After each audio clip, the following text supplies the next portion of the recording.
Hey there, hockey fans. Welcome into another matchup preview. Pat Strawn joined by the voice himself, Rhett McGibbon. And Rhett, the Flames opened the season off with a bang, to say the least, as they were able to take on the Duquesne Dukes, winning 11-1. And Rhett, it really was an offensive explosion for the Flames. Yeah, all the freshmen had a great night. The returners, being the core returners, the veterans we've been talking about, they were showing their stuff as well. And that highly touted offense that we've heard a lot about coming into this year just strut their stuff. They were dynamic. Dynamic, I think, is to say the least of how explosive this team was. Show a lot of talent from lines 1 through 4, and even on the back end, too, a lot of defensive core presence, and even in the net, they look good. But, Rhett, what was one aspect about the game that really spoke out to you about this team and kind of paved the way of what if they might look this season?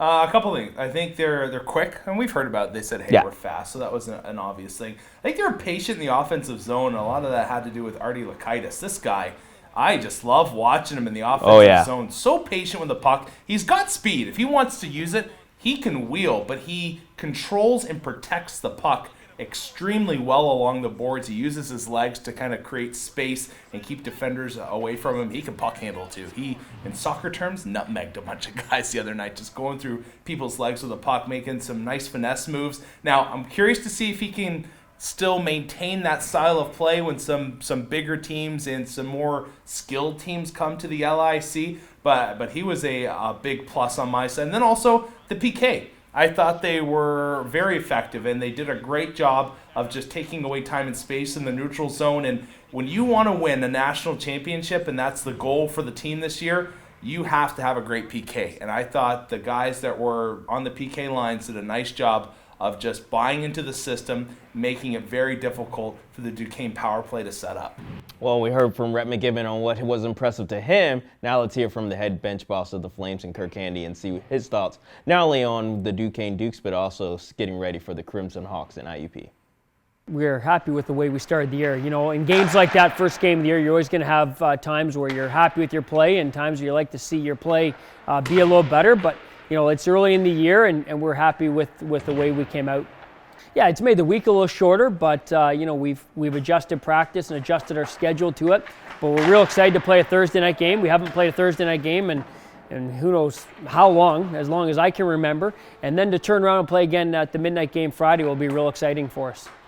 And yeah, Rhett, the Crimson Hawks will be coming in here for a 2-game matchup. A little awkward time because they're going to be playing Thursday night, but then setting the stage for the Midnight Mayhem game on Friday. Talk a little bit about that upcoming matchup. Yeah, IUP is a team that comes in here, and it's been Liberty-sided as of late. Liberty has dominated this series, but once in a while, you get this great game, and we go back to that overtime thriller, Robbie Stock just standing on his head, and eventually Zane Sharts, who's actually here last weekend watching the game for the season opener for the Flames, he buried on the left side of the goal to make it a 1-0 win in overtime. I think Stock faced like 60 shots in that contest. It was a beauty, but IUP, a team that is gradually getting better year in and year out, and I know Coach Ford there is hoping to take his team to an even higher level this season. It's always a great test for them when they come here to Liberty and take on the Flames. And one of the key matchups for sure, we'll be checking out the goaltenders. Obviously, we saw Cedric Lesseur last weekend, and now we're going to get a little look at Tyler Myers. So talk a little bit about the Liberty Flames goaltender. Well, you know, I thought Cedric looked fantastic in his last game. I thought he moved well. Hey, he's a bigger guy, 6 foot, right? That's pretty good size. He was laterally just fantastic and stayed calm back there. He was getting into it a little bit, and I'm sure that's something you'll see Coach Berthium say, hey, let's be focused for a full 60. I know we're up big, but let's stay dialed in.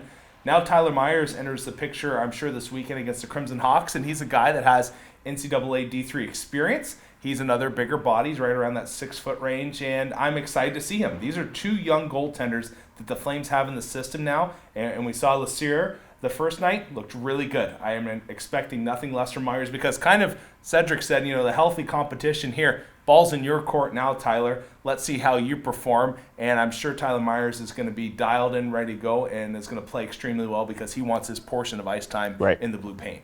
Well, Rhett, always great insight. Thank you for sitting down with us. In the meantime, make sure to check out the Flames on social media, as well as check out Liberty Game On for all the hits that they have on Liberty Hockey. Make sure to tune into the broadcast Thursday night time. Don't get mixed up with Friday, Saturday. It's Thursday night for regular game time at 7, and then the Friday night Midnight Mayhem game. For Rhett McGibbon, I'm Pat Strawn.